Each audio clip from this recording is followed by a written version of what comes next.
The Volga did not sleep that night.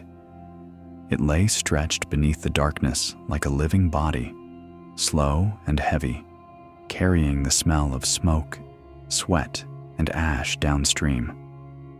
The water moved without urgency, as if it already knew what would be given to it before dawn.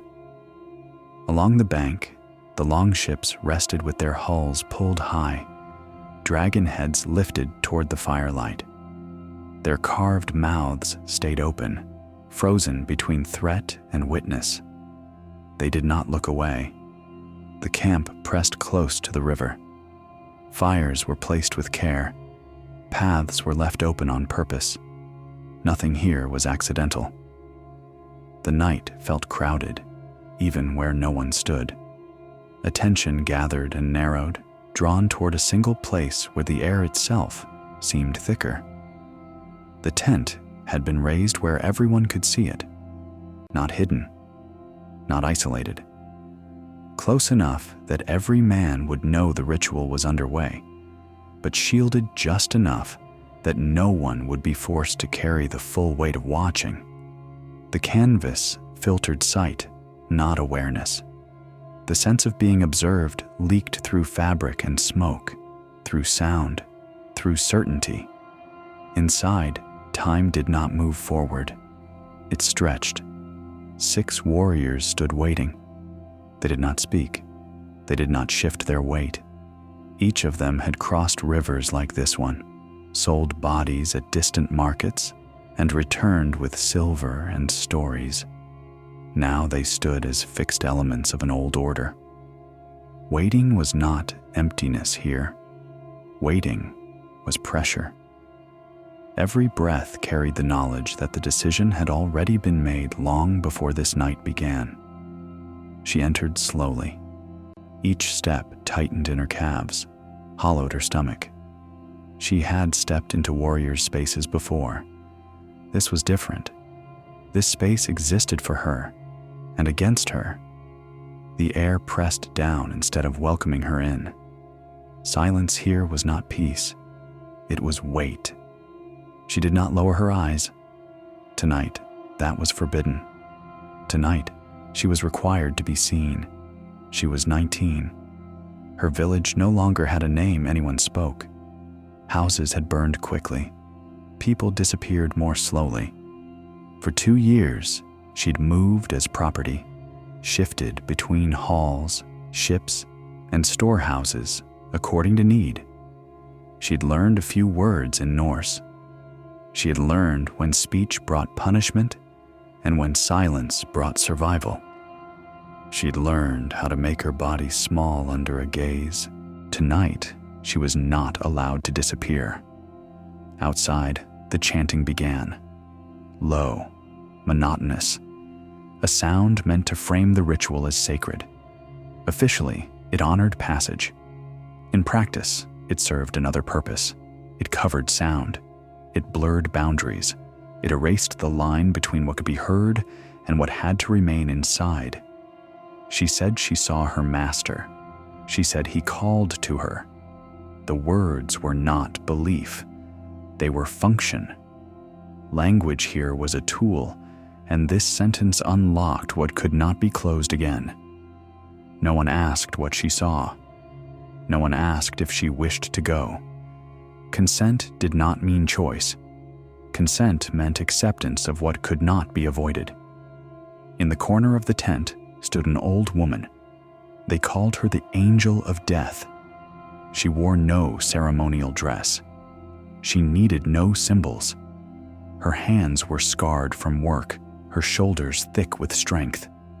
Her eyes were empty in a way that did not invite argument. She heated a blade over the fire. In her other hand, she held a rope. Her calm did not come from mercy. It came from repetition. She had done this before. She would do it again. Outside, the chanting grew louder. Shields were struck in rhythm. Noise spread across the camp and echoed off the river's surface. This sound gave the ritual its pulse. It also ensured that no one would hear the exact moment a person became an object. The warriors stepped forward one by one. Their movements were precise, learned, empty of emotion. This was not desire. It was procedure. Eyes did not meet eyes. Touch did not carry names. Her body became location, a place where the ritual passed through.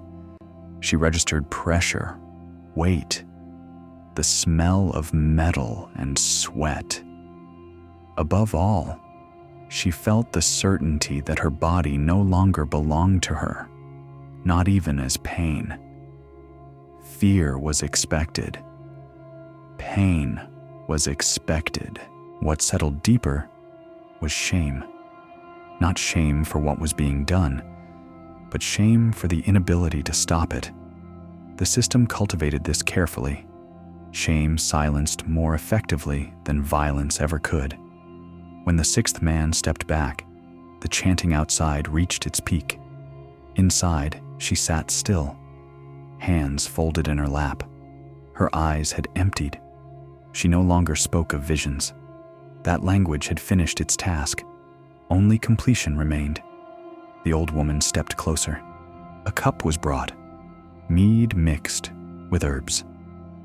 It dulled the senses without removing awareness. The ritual demanded presence. The rope was measured with the precision of someone who had done this countless times, not with anger, with professionalism. Outside, the chant broke into shouting. Shields thundered. Hands held her arms. Other hands held her legs. The rope tightened. The blade followed. Death came quickly, not out of kindness, but because disorder was not permitted. The ritual could not fail. Minutes later, it was over. Her body was carried outside and placed on the funeral ship beside the dead chieftain. Weapons were arranged. Furs were stacked. A horse was added. And her. She had owned nothing in life. In death, she became property one final time. Flaming arrows flew. Wood caught. Flesh followed. Smoke climbed into the dark sky. Men shouted approval. They believed their leader had entered the Hall of Heroes. She was called a companion, a guide, an offering. She was none of these things. She was proof of how smoothly a system could function. This is where someone might believe the story ends. It does not, because the same logic traveled on other rivers, into other villages, onto ships that had not yet sailed. Raids became routes. Routes became trade. Women became inventory. And this world functioned for a very long time without believing it was doing anything wrong. She did not enter legend. She entered silence. And silence carried her farther than fire ever could.